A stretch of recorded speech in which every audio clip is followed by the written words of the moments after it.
سلام دوستان، اومدیم با یه ویدیو دیگه از روحام. میخوایم توی این ویدیو آموزش ببینیم چطوری وقتی رفتیم یک کشور دیگه یا مسافرت که به تلویزیون دسترسی نداریم چطوری به ماهواره و تلویزیون دسترسی پیدا کنیم از طریق گوشی. خب اول میریم سراغ شبکه‌های تلویزیونی. میریم داخل کروم سرچ میکنیم tv.garden.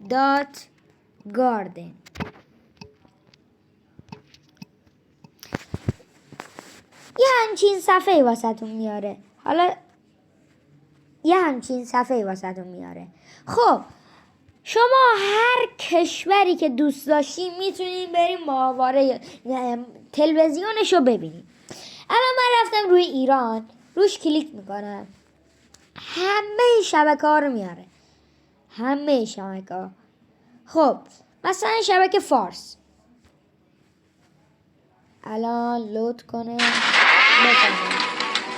این از شبکه‌های تلویزیونی. حالا میریم سراغ شبکه‌های ماهواره.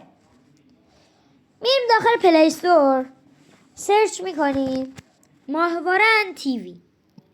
ماهواره ان تیوی. خب همچین برنامه‌ای واسهتون میاد. این برنامه رو باید روش کلیک کنیم. میریم داخل این برنامه. من حالا دانلودش کردم.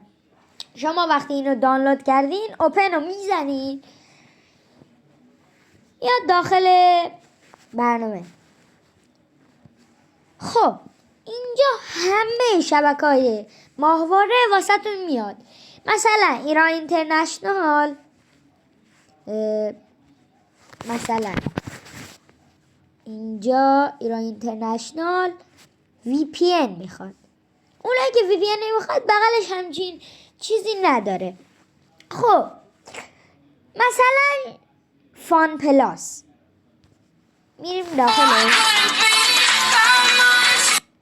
خب این بود از ویدیو امروز. امیدوارم خوشتون اومده باشه. لایک و کامنت فراموش نشه.